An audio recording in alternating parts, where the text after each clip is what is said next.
تو احباب ذی وقار آج کے اس موضوع میں بیان کریں گے نان و نفقہ کے حوالے سے۔ یہ ایک بڑا موضوع بحث طلب رہتا ہے۔ یاد رکھو، جب انسان نکاح کرتا ہے، شادی کرتا ہے، اسلام نے اس کے جو ذمے لگایا ہے وہ اس کے بیوی کا نان و نفقہ شوہر کے ذمے ہے۔ شوہر کسی بھی قیمت پر بیوی کو یہ نہیں کہہ سکتا کہ میں آپ کو روٹی نہیں دے سکتا۔ نان و نفقہ میں کیا ہے؟ رہنے کے لیے وہ گھر دے گا، پہننے کے لیے کپڑے اور کھانے کے لیے روٹی۔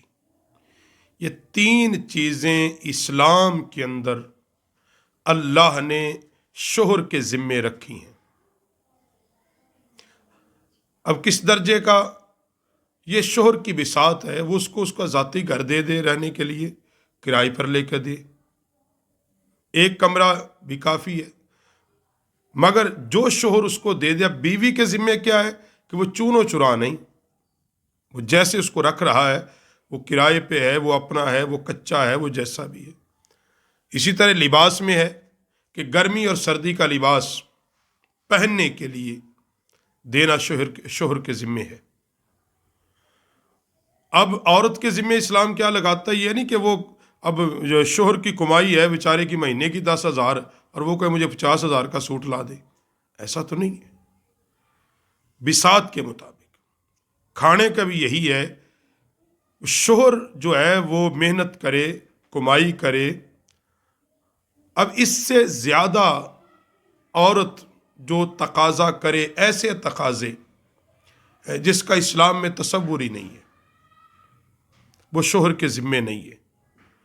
یعنی مثال ایک اخلاقی طور پہ الگ چیز ہے کہ بیوی کہے کہ آپ میرے بہن بھائیوں کے خرچے بھی برداشت کرو، اگر شوہر کہے میں نہیں کر سکتا تو وہ اپنے شوہر کو پابند نہیں کر سکتی، اس سے تقاضا نہیں کر سکتی کسی قیمت پر۔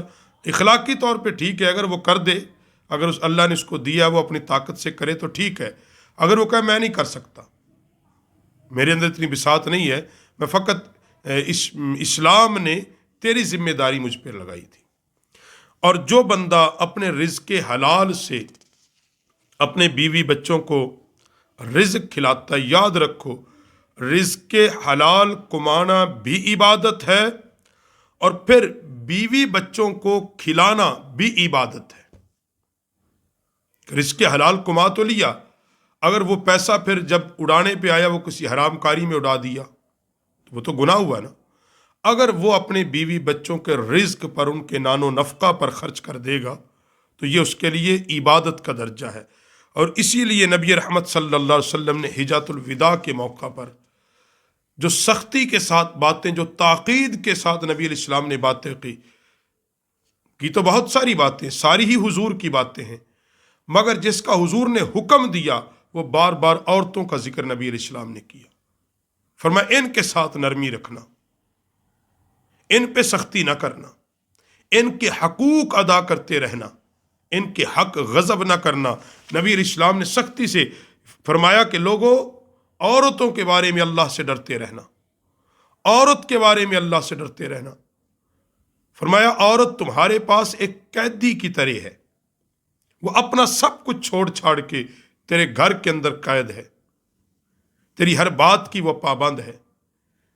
اس لیے اللہ حکم دیتا ہے تمہیں کہ تم اس کی تمام ضرورتوں کا خیال کرو، اور اللہ کی امانت کے ساتھ تم نے ان کو لیا ہے۔ حضور علیہ السلام نے آخری خطبے میں یہ بات کہی، فرمایا تم نے اللہ کی امانت کے ساتھ ان سے عقد کیا ہے، نکاح کیا ہے، اللہ کے حکم کو پورا کرنے کے لیے، اللہ کے کلمے کے ساتھ، اور ان کی فرج کو اللہ نے تم پر حلال کیا ہے اللہ کے کلمے کے ساتھ، وہ تم پر حلال ہو گئی ہیں، اور تمہارا ان پر یہ حق ہے کہ تمہارے بچھونوں پر، مکانوں میں ایسے شخص کو نہ آنے دے۔ یہ آگے حضور نے عورتوں کے لیے کہا، پہلے بندوں کو پابند کیا، لوگوں کو پابند کیا، شوہروں کو پابند کیا، اب عورت کو کیا کہا؟ فرمایا اس پر کیا ذمہ داری ہے کہ تمہارے بستر پر کسی اور کو نہ لٹائے، ایسے شخص کو نہ آنے دے جس کو تم ناپسند رکھتے ہو۔ اپنے گھر میں ایسے بندوں کو داخل نہ ہونے دے جس سے تم سلام دعا نہیں رکھنا چاہتے. اگر ایسا کرے تو تم اس طرح مار سکتے ہو جس سے ہڈی نہ ٹوٹے، اور ان کا تم پر یہ حق ہے کہ انہیں کھانے اور پہننے کو دستور کے مطابق دے دو. تم پر یہ حق ہے. دونوں کے حقوق اللہ نے بیان کر دیے. بندے کا حق دستور کے مطابق، موافقت کے مطابق، احسان کے مطابق، بھلائی کے مطابق ان کو کھانے کے لیے، پہننے کے لیے، رہنے کے لیے دو. عورت کی کیا ذمہ داری؟ امانت میں خیانت نہ کرے. عورت کا پورا وجود اس کے شوہر کی امانت ہے. اس کے شوہر کی امانت ہے. شوہر کا بستر اس کے پاس امانت ہے. اس کی ہر چیز شوہر کی اس عورت کے پاس امانتاً ہے، اور امانت میں وہ خیانت نہ کرے. اور پھر امام الحضور اقدس صلی اللہ علیہ وسلم نے فرمایا، جب اللہ کسی کو مال دے تو خود اپنے اور اپنے گھر والوں پر خرچ کرے. سب سے پہلے اسلام نے مال کو خرچ کرنے کی جو ترغیب دی ہے کہ جب خرچ کرنا چاہو تو فرمایا سب سے پہلے تیرے مال کے حقدار تیری اہل خانہ ہیں، تیرے والدین، تیرے بیوی بچے ہیں. حضرت ابو مسعود انصاری رضی اللہ تعالیٰ عنہ کہ آقا علیہ الصلوۃ والسلام نے ارشاد فرمایا، مسلمان جو کچھ اپنے اہل پر خرچ کرے اور نیت ثواب کی ہو، یہ اس لیے صدقہ ہے. فرمایا ثواب کی نیت سے اپنے اہل و عیال پر جو بندہ مال خرچ کرتا ہے کہ میری ذمہ داری ہے، اللہ کا حکم ہے، نبی علیہ السلام نے حکم دیا ہے، فرمایا وہ جتنا اس پہ خرچ کرے گا وہ سارے کا سارا اس کو صدقے کا ثواب اللہ عطا کرے گا. اور پھر بخاری شریف کے اندر جو دوسری حدیث سعد بن ابی وقاص سے مروی، حضور سرور کائنات علیہ السلام نے ارشاد فرمایا، جو کچھ تو خرچ کرے تیرے لیے صدقہ ہے، یہاں تک کہ وہ لقمہ جو بیوی کے منہ میں اٹھا کر تو دے دے وہ بھی صدقہ ہے.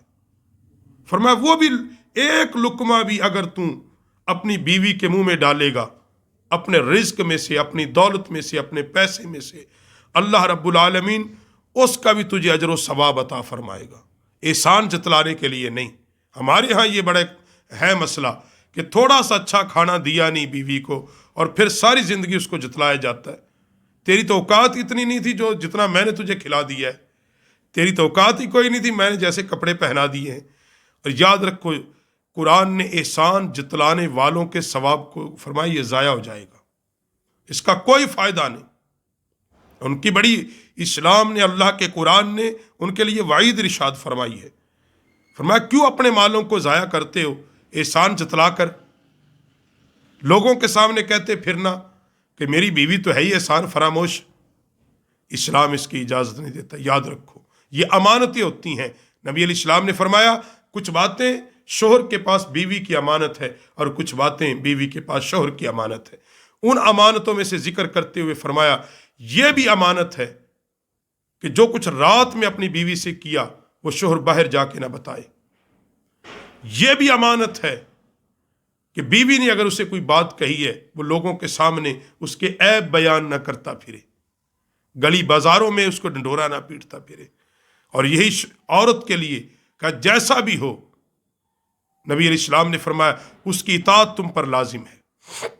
اور پھر آگے فرمایا صحیح مسلم کے اندر نبی علیہ السلام نے فرمایا آدمی کو گناہ گار ہونے کے لیے اتنا کافی ہے کہ جس کا کھانا اس کے ذمے ہوا اسے کھانے کو نہ دے. کہ بندے کے لیے گناہ گار ہونے کے لیے اتنا ہی کافی ہے کہ اللہ نے جو ذمہ داری تجھ پہ لگائی تھی، کیا ذمہ داری؟ کہ اپنی بیوی کو تو اس پہننے کو کپڑا دے گا، کھانے کو رزق دے گا، رہنے کو گھر دے گا، اور تو اپنی وہ ذمہ داری جب پورا نہیں کرتا، فرمایا تیرے گناہ گار ہونے کے لیے تو اتنا ہی کافی ہے. باقی جو گناہ وہ تو ہے ہی ہیں، مگر اتنا ہی کافی ہے کہ بندہ اپنی بیوی کو یہ کہ میرے پاس تجھ پر خرچ کرنے کے کوئی پیسے نہیں، جا تو اپنے گھر سے لے آ، جا اپنے بہن بھائیوں سے لے کے آ. اسلام کے اندر جو حق مار کا تصور ہے، اصل میں جہاں وہ شریعت کا دائرہ ہے، اصل میں اس کی ایک وجہ یہ ہے کہ اس وقت بندہ یہ قبول کر رہا ہوتا ہے، وہ جو طے ہو رہا ہوتا حق مار، وہ 2,000 5,000 10,000 جو بھی، اور وہ آدمی دے رہا ہوتا ہے، گویا کہ وہ اقرار کرتا کہ آج کے بعد اس عورت جس کا میرے ساتھ نکاح ہو چکا ہے، یہ اس کا میں ایڈوانس دے رہا ہوں کہ اس کے نان و نفقہ، اس کے کھانے پینے رہنے کپڑے کا ذمہ دار میں ہوں، میں اس کی تمام ضرورتیں میں پوری کروں گا۔ یہ اقرار اصل میں وہ نکاح کے وقت کر رہا ہوتا ہے، حق مار ادا کرنے کی صورت میں۔ اور جو بندہ بعد میں پھر جائے تو بد عہد لوگوں کی تو سزا ہی بڑی عبرتناک ہے۔ تو اسی لیے آقا علیہ الصلوۃ والسلام نے حضور اقدس صلی اللہ علیہ وسلم کی بارگاہ میں حاضر و عرض کی، یا رسول میرے پاس مال اور میرے والد کو بڑی حاجت ہے، میرے ماں باپ کو بھی حاجت ہے۔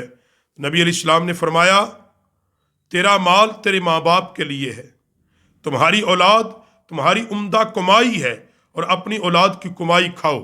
حضور کی بارگاہ میں جب پوچھا گیا نا، یا رسول میرے پاس مال تو ہے مگر میرے ماں باپ کو بھی کچھ حاجت ہے، دوں کہ نہ دوں؟ حضور نے فرمایا، تیرا سارا مال ہے ہی تیرے ماں باپ کا، تیرے ماں باپ کا ہے، وہ جیسے چاہے تیرے مال کو خرچ کرے۔ اور یہ شرن مسئلہ بھی ہے کہ جب بندہ دولت کمائے تو ماں باپ کو اختیار کلی عطا کر دے، وہ جیسے چاہے جہاں چاہے وہ خرچ کر دے۔ اور حضور نے پھر فرمایا، جو تمہاری اولاد اللہ نے تمہیں اولاد دی ہے وہ بہترین کمائی تمہاری ہے، اس کی کمائی تم کھاؤ نا۔ یہ سبق بتایا کہ جس طرح تم چاہتے ہو کہ میں اپنی اولاد کی کمائی کھاؤں، میری اولاد کمائے اور میں کھاؤں، تم بھی کسی کی اولاد ہو، ان کی بھی چاہت ہے، ان کی بھی تمنا ہے کہ وہ تمہاری کمائی کو کھائیں اور اس کو استعمال کریں۔ تو اس لیے نان و نفقہ کے معاملے میں جو بات، اس سے مراد جو میں نے شروع میں بات کر دی، کھانا، کپڑا، رہنے کا مکان، یہ 3 چیزیں ہیں، 3 سبب ہیں زوجیت، بیوی کے یہ 3 حقوق ہیں بندے کے ذمے کہ وہ ہر قیمت پر ان کو ادا کرے۔